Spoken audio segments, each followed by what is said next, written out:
सुप्रभात बच्चों। रिमझिम इस हिंदी पाठ्य पुस्तक के अंतर्गत आज हम कविता 13 जिसका नाम है बंदर गया खेत में भाग, इस विषय से संबंधित अध्ययन करेंगे। तो बच्चों देखो, आपको यहाँ पर चित्र नजर आ रहा है। उस चित्र में हमें एक खेत नजर आ रहा है और वहाँ पर बहुत सारे पेड़ नजर आ रहे हैं और उस पेड़ के नीचे एक बंदर बैठा है और उसके बाजू में ही यहाँ पर हमें एक पक्षी नजर आ रहा है। और देखो बच्चों, उस बंदर के पास बहुत सारी खाने की चीजें रखी हुई है और वह जो बंदर है वह यहाँ पर वह चीज जो है मजे से खा रहा है और उसका आनंद ले रहा है। तो चलिए हम इस कविता में बंदर से संबंधित अध्ययन करते हैं। बंदर गया खेत में भाग, चुट्टर मुट्टर तोड़ा साग, आग जलाकर चट्टर मट्टर, साग पकाया खद्दर बद्दर, सापड़ सूपड़ खाया खूब, पोछा मुँह उखाड़ कर दूब, चलनी बिछा ओढ़ कर सूप, डटकर सोए बंदर भूप। अब यहाँ पर इस खेत में एक बंदर गया है और खेत में देखो बच्चों बहुत सारी चीजें उगाई जाती है। तो ऐसे ही एक खेत में कुछ साग का मतलब होता है सब्जियां। तो ऐसे खेत में यह बंदर गया जहाँ पर साग जो था वह उस खेत में उगाया हुआ था। तो वह खेत में गया और वहां से उसने चुट्टर मुट्टर साग तोड़ा, मतलब उसे जो साग चाहिए था वह साग उसने उस खेत से तोड़ा। तो क्यों तोड़ा बच्चों? क्योंकि बंदर को भूख लगी थी। अब बंदर को कुछ खाना था, इसीलिए वह खेत में भागते भागते गया और उसने साग तोड़ा। उसके बाद उसने क्या किया, आग जलाकर, मतलब अब कच्चा साग तो नहीं खाएगा। अब हम लोग जो है, हम लोग कच्ची सब्जी खाते हैं क्या? नहीं। तो जिस तरीके से हम सब्जियों को पकाते हैं उसी तरीके से बंदर ने आग जलाई और आग जलाकर उस साग को पकाया। अब देखो बच्चों, यहाँ पर एक आवाज दी गई है चट्टर मट्टर, मतलब कि यहाँ पर उस बंदर ने चट्टर मट्टर करके आग जलाया और फिर खद्दर बद्दर करके साग पकाया। खद्दर बद्दर मतलब जब देखो हम साग पकाते हैं, सब्जी पकाते हैं तो एक बर्तन में सब्जी पकाते हैं। अब जब बर्तन में सब्जी पकाते हैं तो उस बर्तन की आवाज आती है ना।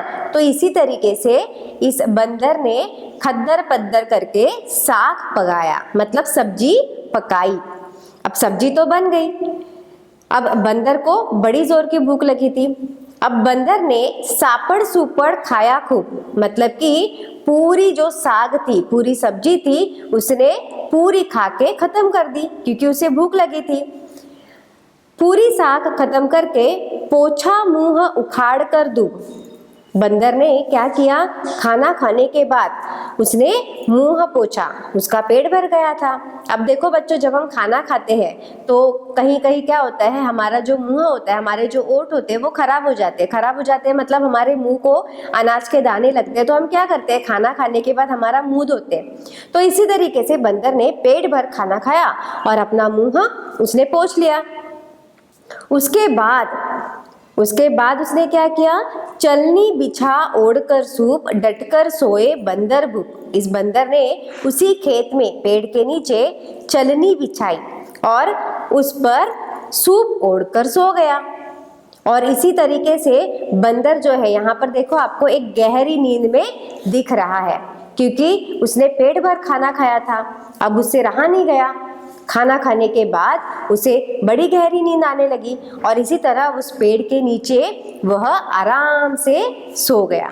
तो इस तरीके से बच्चों, इस कविता में हमने बंदर ने किस तरीके से खाना खाया और किस तरीके से वह आराम कर रहा था उससे संबंधित हमने जानकारी प्राप्त की। अब आगे देखते हैं, क्या बिछाया क्या ओढ़ा, बंदर चलनी बिछाकर सूप ओढ़कर सो गया। यह हमने कविता में देखा है। तो अभी हम आगे देखेंगे कि बाकी के जो जानवर है वो क्या बिछाएंगे और क्या ओढ़ेंगे। अब यहाँ पर सबसे पहले हाथी इस प्राणी का नाम दिया हुआ है। तो हाथी क्या बिछाएंगे, बहुत सारे पत्ते, और क्या ओढ़ेंगे, बड़ा कंबल। उसके बाद चींटी जो है वो क्या बिछाएंगी, चींटी तो घास और पत्ता। और क्या ओढ़ेगी, पत्ता, क्योंकि पत्ता जो है वह चींटी से बड़ा होता है ना, तो वह अपने शरीर पर पत्ते को ओढ़ेगी। गिलहरी क्या करेगी? गिलहरी भी पत्ता बिछाएगी और पत्ते को ही ओढ़ेगी, क्योंकि ये जितने भी जानवर हैं ये सब जंगलों में रहने वाले हैं, है ना। अब शेर क्या बिछाएगा? शेर पत्ता बिछाएगा और केले के कुछ पत्ते ओढ़ेगा। तो अभी आगे चलते हैं बच्चों। मेरे लिए भी तो कुछ सोचो, मैं क्या ओढ़ूं क्या बिछाऊं। यहाँ पर आगे सवाल दिया हुआ है, झटपट झटपट खटपट खटपट। मतलब जब हम कुछ काम करते हैं तो उसकी एक आवाज़ आती है। तो इस कविता में भी ऐसे ही कुछ काम करने की हमने देखी है कि जब वो खाना बनाता है तो खद्दर बद्दर आवाज़ आती है ना। जब वो साग तोड़ता है तो चुट्टुर मुट्टुर ऐसी आवाज़ आती है। तो ऐसी ही कुछ आवाज़ें इस कविता में दी गई है। तो यहाँ पर हम कुछ आवाज़ें यहाँ पर लिखते हैं, साग पकाया। अब जब बंदर ने साग पकाया तो उसकी आवाज़ कैसी आई? खद्दर बद्दर। खाया सबने, जब हम खाना खाते हैं हमें बड़ी जोर की भूख लगती है तो हम कैसे खाते हैं बच्चों? झटपट झटपट, है ना। पानी पिया, पानी कैसे पीते हैं हम? सुपुड़ सुपुड़, पानी की आवाज़ आती है ना, तो पानी पिया सुपुड़ सुपुड़। मारे खर्राटे, खर खर खर खर, जब हम खर्राटे मारते हैं, बड़ी गहरी नींद में होते हैं तो हम खर्राटे मारते हैं, है ना। तो खर्राटे जब मारते हैं तो उसकी खर खर की आवाज़ आती है। गिरे पलंग से धड़ाम धड़ाम, जब हम पलंग से गिर जाते हैं या हम सीढ़ी से गिरते हैं तो धड़ाम धड़ाम ऐसी आवाज़ें आती हैं। आगे चलते हैं। आगे का सवाल है, इसमें कितनी तरह की टोपियाँ और पगड़ियाँ है बताओ। अब यहाँ पर देखो बच्चों, पगड़ियाँ भी दी गई है और टोपियाँ भी दी गई है। तो सबसे पहले जहाँ पर पगड़ियाँ है हम उसे क्या करते हैं? हम उसको गोला लगाते हैं। तो यहाँ पर देखो ये पगड़ी दिखाई दे रही है तो हम इससे सबसे पहले गोला करेंगे। ये जो है ये टोपी है। ये क्या है? ये टोपी है। इसके बाद देखो यहाँ पर भी हमें इनके सिर पर पगड़ी नज़र आ रही है तो इसे हम गोल करेंगे। ये भी पगड़ी ही है तो इसे भी गोल करेंगे। इसे भी हम पगड़ी ही कहते हैं। इसे भी हम पगड़ी ही कहते हैं। ये टोपी है, टोपी है इसलिए हम इसे गोल नहीं करेंगे। ये भी एक प्रकार की पगड़ी ही है, इसे भी हम पगड़ी कहते हैं।